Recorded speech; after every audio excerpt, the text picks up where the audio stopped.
မားရာနဲ့ပြန်ပြင်ကွင်းမရှိပဲတောင်နယံကိုဝင်တိုက်မိမဲ့ကမ္ဘာအန်ရဲ့အရှိဆုံးလေစိတ်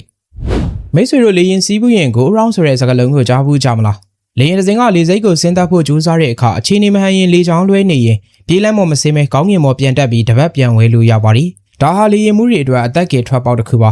ါဒါပေမဲ့ကမ္ဘာနေရာတနေရာမှာတော့ဂိုးရောင်းလောက်ခွင့်လုံးဝမရှိပါဘူးဆင်းသက်ဖို့ဆုံးဖြတ်လိုက်တာနဲ့ပြန်လှည့်လို့မရတော့ပါဘူးအောင်မြအောင်စင်မလားဒါမှမဟုတ်တောင်နယံကိုဝင်တိုက်မလားဒီနလမ်းပဲရှိပါသည်ဒီနေရာကတော့နီဘောနိုင်ငံကတင်ဇင်ဟီလာရီလို့ခေါ်တဲ့လူကလာလေစိတ်ပဲဖြစ်ပါသည်ကမ္ဘာကျော်အီဝရက်တောင်ကြီးကိုတက်ချင်တဲ့သူတိုင်းဒီလေစိတ်ကိုမဖြစ်မနေဖြတ်တန်းကြရပါသည်ဒီနေရာဟာဘာလို့လေရင်မှုတွေကိုချွေးပြန်စေတာလဲပထမဆုံးချက်ကတော့ပြေးလန်းအရှိပါပဲနိုင်ငံတကာလေစိတ်တွေရဲ့ပြေးလန်းဟာပေ1000ကျော်ရှည်လျားပေမဲ့ဒီလေစိတ်ရဲ့ပြေးလန်းကတော့ပေ1900ပဲရှိပါသည်ဒါဟာပုံမှန်လေရင်တွေရဲ့10ပုံတစ်ပုံလောက်ပဲရှိတာပါလေရင်ဘိန်းမြေကြီးနဲ့ထိတာနဲ့ဘရိတ်ကိုအသေးအုပ်ရတဲ့အခြေအနေပါဒုတိယချက်ကတော့လေစိတ်ရဲ့ဒီနေရာပါပင်လယ်မျက်နှာပြင်ထက်ပေ9000ကျော်မြင့်တဲ့တောင်ပေါ်မှာရှိနေတာပါအစိုးဆုံးကတော့ပြေးလန်းရဲ့ထိပ်နှစ်ဖက်ပါပဲပြေးလန်းရဲ့လမ်းထိပ်တစ်ဖက်မှာပေ2000နဲ့တဲ့ကြောက်ကဘာကြီးကရှိပြီးကျန်တဲ့တစ်ဖက်မှာတော့မတ်ဆောက်တဲ့တောင်နယံကြီးကပိတ်ဆို့နေပါသည်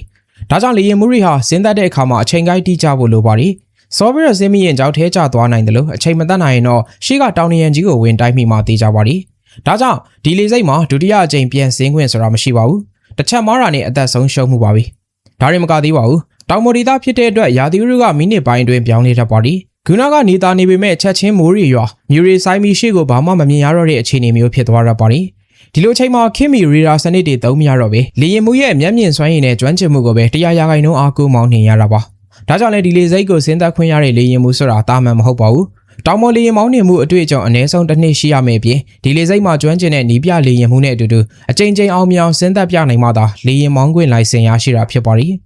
ညီကုန်းချုပ်အနေနဲ့ပြောရရင်တော့ဒီလေစိတ်ဟာတာမန်ခရီးသည်တွေအတွက်တော့အရင်တမောင်းမနဲ့ဖျားတာနေရမယ့်နေရာဖြစ်ပေမဲ့စစ်မှန်တဲ့လေရင်မှုတွေအတွက်တော့သူတို့ရဲ့စွမ်းရည်ကိုအမြင့်ဆုံးစိန်ခေါ်နေတဲ့စစ်မြေပြင်တစ်ခုပဲဖြစ်ပါသည်ပရိသတ်တို့ရောအေဝရက်တောင်ကိုသွားဖို့အတွက်မားယွင်းခွင့်မရှိတဲ့ဒီလေစိတ်မှာလေရင်စီးရတဲ့တတ်သိရှိကြလားကိုယ့်အမြင်လေးကိုကွန်မန့်မှာပြောပြပေးသွားကြပါဦးကျေးဇူးတင်ပါတယ်ပင်လယ်ရေအောက်ရောက်သွားတဲ့ရှေးဟောင်းမြို့တော်အတ္တလန်တစ်ဟာဒီနေရာမှာများလားဒီမိကုန်းကခေတ်ဆက်ဆက်သမိုင်းပညာရှင်တွေကိုခေါင်းစားစေခဲ့တဲ့မိကုန်းတစ်ခုပ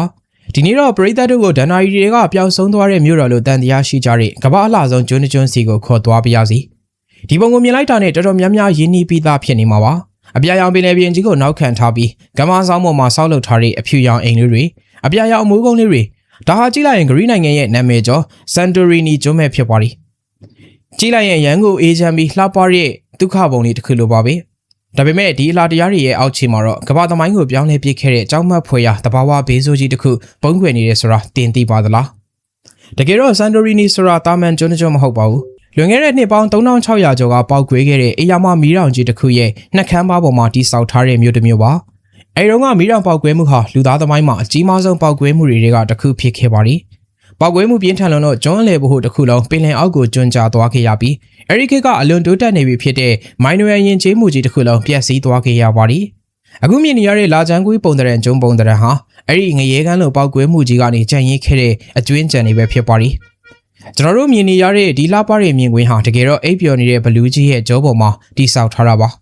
ဒီမီးတောင်ပေါက်ကွဲမှုကြီးကပဲအတ္တလန်တိတ်ဒဏ္ဍာရီကိုမွေးဖွားပေးခဲ့တာလို့သမိုင်းပညာရှင်တွေတော်တော်များများကယုံကြည်ကြပါသည်ရှေးဂရီတသနာပညာရှင်ပလီတိုရဲ့မှတ်တမ်းတွေအရအတ္တလန်တိတ်မြို့တော်ဟာတနေ့နဲ့တညတည်းမှာပဲပင်လယ်အောက်ထဲကိုနင်းမြုပ်သွားခဲ့တယ်လို့ဆိုပါသည်ဆန်တိုရီနီကျွန်းကမီးတောင်ပေါက်ကွဲပြီးမြို့ပြက်စီးသွားတဲ့အချိန်ကာလနဲ့ဖြစ်စဉ်တွေဟာပလီတိုပြောခဲ့တဲ့ဒဏ္ဍာရီနဲ့အတော်လေးကိုက်ညီမှုရှိနေပါသည်ဒါကြောင့်ဒီကျွန်းရဲ့ပင်လယ်အောက်ခြေမှာပျောက်ဆုံးနေတဲ့အတ္တလန်တိတ်မြို့တော်ရဲ့အစိပ်ပိုင်းတွေရှိနေနိုင်တယ်လို့ဒီနေ့ထိစူးစမ်းရှာဖွေနေကြဆဲဖြစ်ပါသည်ကျောက်ဆရာသမိုင်းကျောင်းနေရှိပေမဲ့ယနေ့ခေတ်ဆန်တိုရီနီကတော့ကမ္ဘာချစ်စရာအကောင်းဆုံးနေရာတစ်ခုပါပဲဓာတ်ပုံထဲမှာမြင်ရတဲ့အိုအီယာရွာလေးရဲ့တင်ဂီတာကတော့အဖြူနဲ့အပြာရောင်အဆောက်အုံလေးတွေပါအိမ်တွေကိုအဖြူရောင်တုပ်ထားတာကပြင်းထန်တဲ့နေပူရန်ကိုကာကွယ်ဖို့ဖြစ်ပြီးအပြာရောင်မိုးကုန်းတွေကတော့ဂရီးပင်လယ်နဲ့ကောင်းကင်ကိုကိုးစားပြူတာဖြစ်ပါသည်ဒီနေရာဟာကမ္ဘာအလှဆုံးနေဝင်ချိန်ကိုကြည့်ရှုနိုင်တဲ့နေရာဖြစ်လေနာမည်ကြီးပါသည်ညနေဘက်ဆိုရင်ဒီကျင်းမြောင်းတဲ့လမ်းကြားလေးတွေမှာခရီးသွားတွေထောင်ပေါင်းများစွာဟာနေဝင်တာကိုစောင့်ကြည့်ဖို့တိုးဝေနေကြတာကိုတွေ့ရမှာပါဒါပြင်မီးတောင်ကျွန်းဖြစ်တဲ့အတွက်ကမ်းခြေတွေမှာသဲတွေကအဖြူရောင်မဟုတ်ဘဲအနက်ရောင်သဲတောင်ပြင်အနီရောင်သဲတောင်ပြင်တွေအဖြစ်ထူးထူးခြားခြားတွေ့မြင်ရမှာပါညီကုန်းချုပ်ရရင်တော့ဆန်တိုရီနီဆိုတာတဘာဝဘေးရနေရတစ်ခုကနေအလှပဆုံးပကြီးကားတစ်ချက်အဖြစ်ပြောင်းလဲသွားတဲ့နေရာတစ်ခုပါပဲဒဏ္ဍာရီသမိုင်းနေနဲ့တဘာဝအလှတရားတွေပေါင်းစပ်ထားတဲ့ဒီကျွန်းဟာဘဝမှာတစ်ခေါက်လောက်တော့မဖြစ်မနေသွားလေသေးတဲ့နေရာဆိုရင်မမှားပါဘူး ပရိသတ်တို့ရောမီးတောင်ဝါနှခမ်းပါပေါ်ကဒီလာပါတဲ့မြို့လေးကိုအလဲသွားရဲကြလားကို့မြင်လေးတွေကိုကွန်မန့်မှာမျှဝေပေးသွားကြပါဦး